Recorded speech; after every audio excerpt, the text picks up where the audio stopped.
taking to lead us into changing, or rather realizing the change that you want to see within the specific civic space that you put in. So put it like that. That is the first bit of it. And then the second part, now let us hear out aloud your commitment. As a group, as group 1, or as group 2, or as group 3, we commit to take one action in the next month to move this idea forward. So the idea is what you pitched in point 1, right? And then now 2, you're giving us your particular commitment, starting with what is going to be your first step.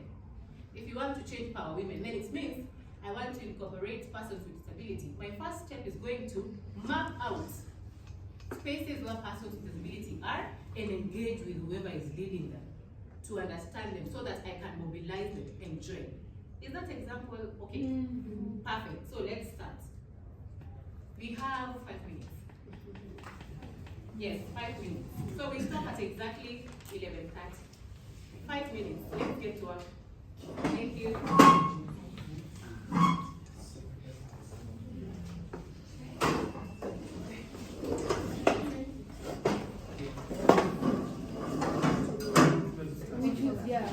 We choose one space that we want. I write.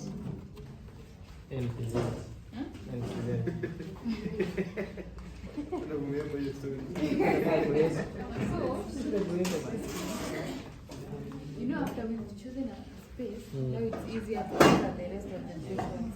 The only difficult part is choose the space, then after choosing the rest will flow. 1 minute.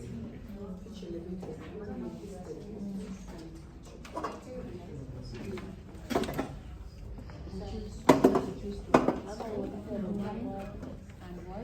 Then the last one was our what? Do you want me to project this? I just want to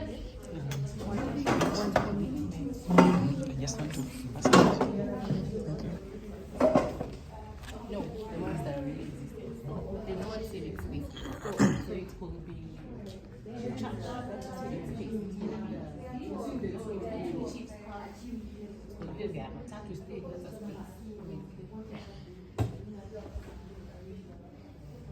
If I project this will inform the discussion. Okay. Ukwe leader.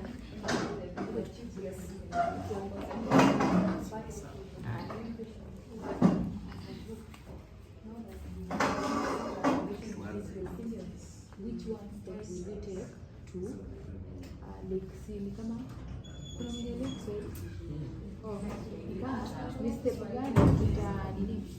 step gani tutaanza now, like this is now kama this is like the vision now. For you to achieve the vision si lazima kuwe na like zile steps, objectives that we, so we choose like one step, like out of this thing that we want to achieve, the first thing that we will do is kufanya hivi ni gender equality in political space. In political space. Kama kubanza space, gender equality in political space. Nani akina Daisy? Sawa, hiyo yetu sawa. Okay. So, what's the civic space? Space begins. Walemavu wanataka vile wanaweza kufanya. So in leadership. Aya, so ni change gani unataka nini unataka ibadilike kwa hiyo topic? Change in the health sector. Change in health sector. In one way or another, try to put it in order. This is and then you choose one. Civic space.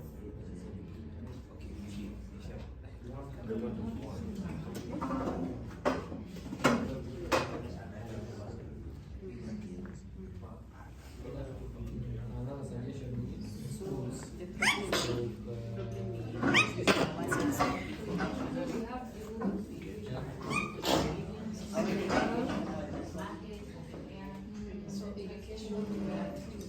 So education kama tuna nini, so unajua education ni wide. Kuna primary, TVET, kuna so that you moja, then health peer. Health peer, you can choose anything. Health visiting health. Yes, maybe if you want us to delve into one niseme hata kuna in fact hakuna sector maalum. Sasa unapata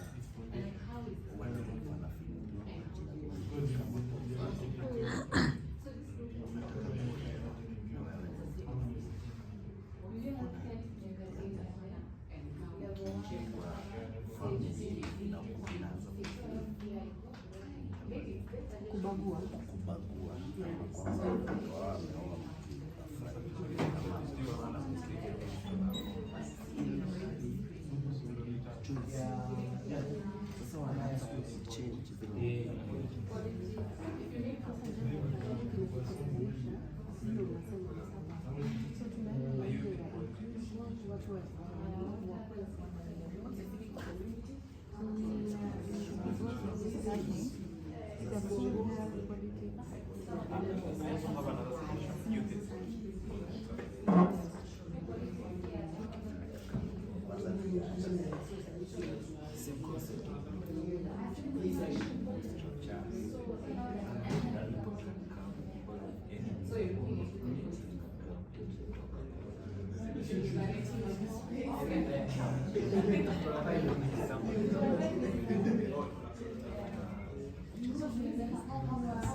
School TVET.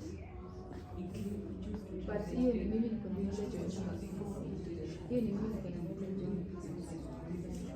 Unasema like niko na suggest choose one of the civic tusichoose a sector because tusema tuna choose a sector maybe TVET peke yake. When we look at education system, all of it, we should tackle all of it. So we choose like a TVET. So you can not run that system that you know a TVET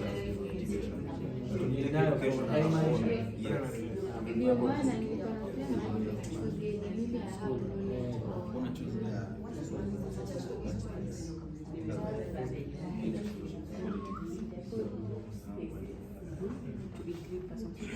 I tell you we should be done, but you have 5 more minutes.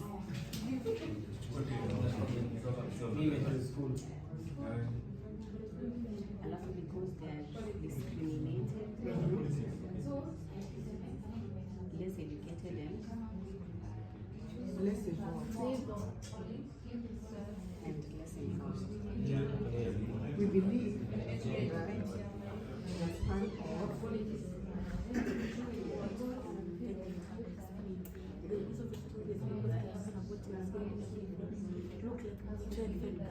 So now your girls will be what we want to achieve. An example is maybe having our confidence.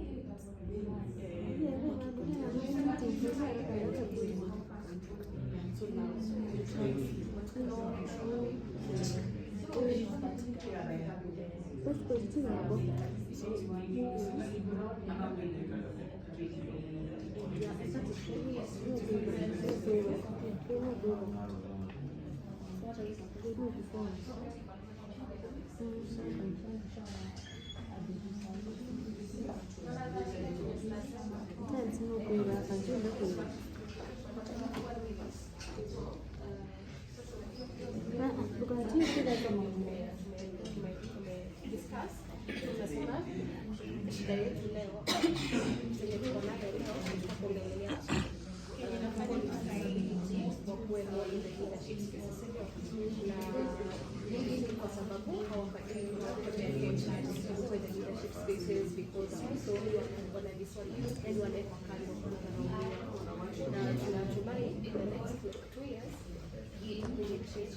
Awareness kwa kuwasensitize na kuwa-empower na pia by sensitizing ama creating sensitization, empowering them and having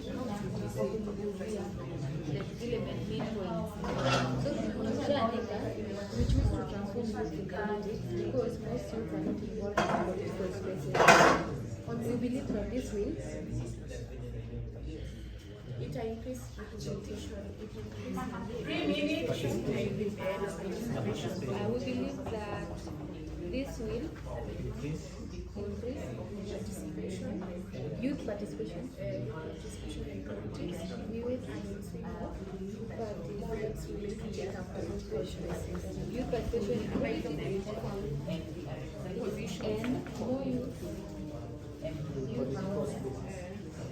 will occupy Will be able to take the leadership and push sensitization and civic education. I think we put the one instead of the one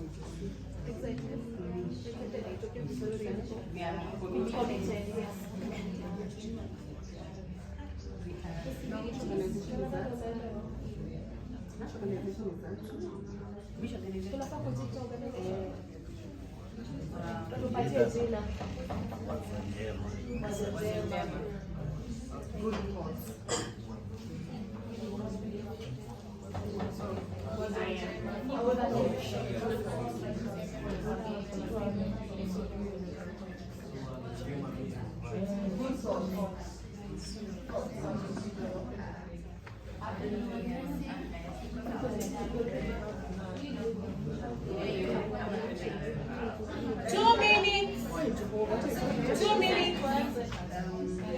She has a question.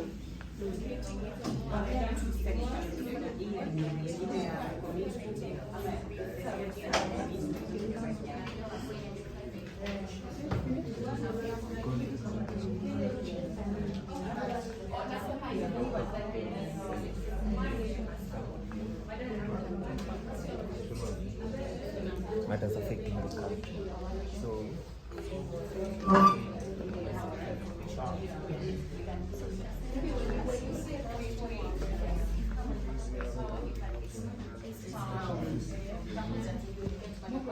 we choose to transform So Helen, I hope you take this report back a bit serious. You can have your rapporteur because these are the recommendations from this session. Yeah. All right. Wazo Njema organization, we choose to transform leadership spaces to include persons with disability because they are often discriminated, less educated, and less involved in leadership. We believe that in 2 years, persons with disability will be fully represented in leadership spaces. We commit to empower persons with disability to acquire knowledge and education, to strengthen partnerships, as well as sensitize them on civic education. Thank you. All right. So what's your commitment? Within the next 1 month, like what do you intend to do? We intend to sensitize persons with disability on civic education. Within the next 1 month? Yes. Yes. Okay. Sensitize persons. Okay. Sensitize persons with disability on civic education, strengthen partnerships, and ensure that empower persons with disabilities to acquire knowledge and education. yes. Thank you so much. Let's a round of applause for group 3. Group 2. Okay, group 1. Oh, group 1, please. You ready? Group 2, are you ready? Group 2 is to make up Finalizing for. on this, huh? Group 2, group 1 Group 2, we are ready. You guys can throw someone under the bus. We don't intend to.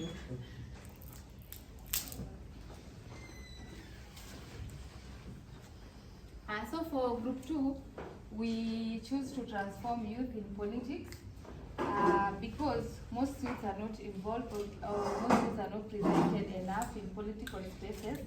We want to do this through creating civic education and having more forums that educate youth on their political rights. And through this, we want to through this, we believe that we will increase youth participation in politics, and more of the youths will be able to take up leadership positions. What's your key? Our 1 month commitment is just we want to map out youth civic CBOs or youth civic society, so that we start from there. We map youth civic society, this youth civic society, we train their leaders on political and civic education so that the information can be cascaded down to the right people. Thank you so much. So you take note of whoever is in each group and follow up on the commitment. So we're not just making these commitments for the sake of it, but I hope Circles of Hope will follow up on these specific commitments, because we want to see collective change. Senior, and some of these things we can do without money. We are the resources. We talked about human resource, right? Yeah, so we start from the lowest level without monetary support, and let's see what this brings out of that. Group 1. We thought that your time is not fine. Yes, our civic space was the Bunge la Mwananchi. So our problem was that we lack inclusivity, like in the aspect of having people with disability taking part, women, and also just having like repetitive individuals going for this public participation, yet also not informing decisions. So our commitment is over the next month, we are looking forward to intentionally committing to advancing the participation of women and people with disability in these spaces so that they can inform decisions. Yeah. Thank you so much. Could you say out aloud your 1 month commitment? 1 month commitment to intentionally, I wrote it down. Okay. To intentionally advance women's participation and people with disabilities in the okay, sorry. It's okay, take your time. To intentionally advance the participation of women and people with disability in the decision-making spaces. Awesome. Yeah. So these decision-making spaces, group 1 will figure out, and then they will communicate that to Circles of Hope and the other relevant stakeholders. So this is my last activity, and then I can pave way for the next speakers. I will want to borrow. Helen, can I borrow your torch? You have to look at phone too. Yeah? Yes.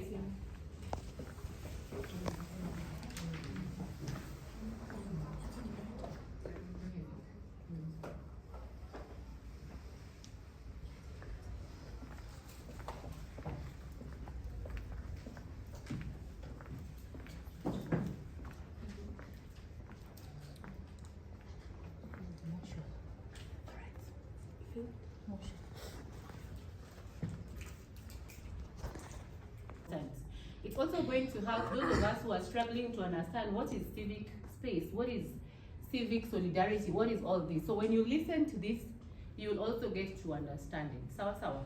So let's start passing the torch, and I will start playing my music.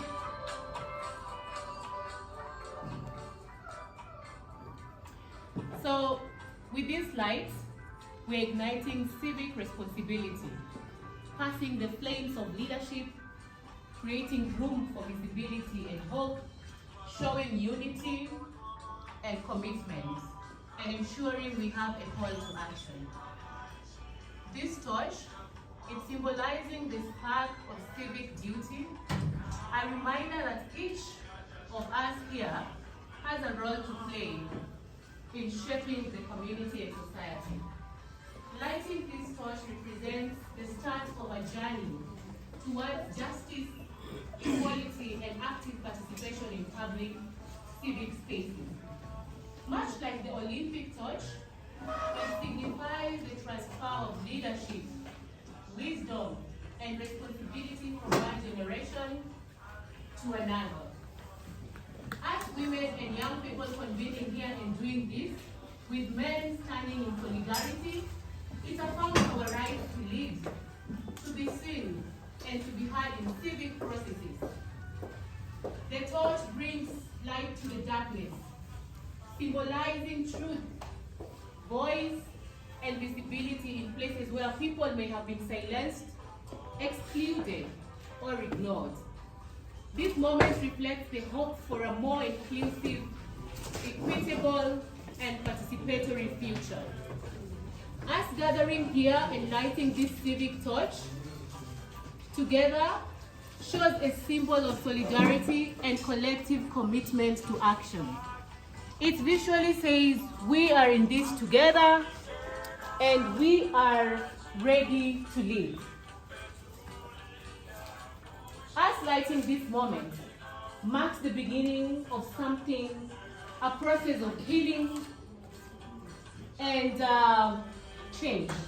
We collectively commit to mobilize communities, particularly young women, and youth, to be able to step in civic spaces and engage with intention and purpose.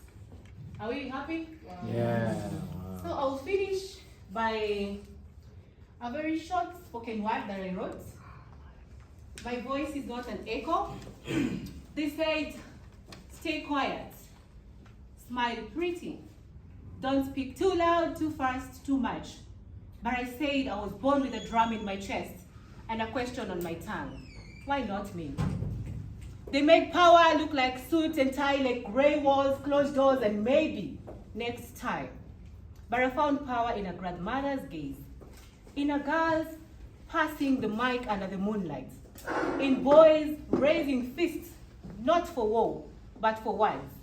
They told us, you are too young. And we said, we're just on time. They said, it's not your place. And we said, we are building our own.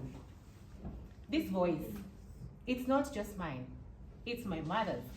It's my daughter's. And the girl who still awaits for someone to help us and tell her she is enough. She is the fire and not just the flames. I don't need to fit in your table. I am the hood, the hammer, and the blueprint. And when I speak, I do not echo. Oh, yes. I declare. And now I ask you, what does power look like when held by women and young people like us? Thank you. Wow.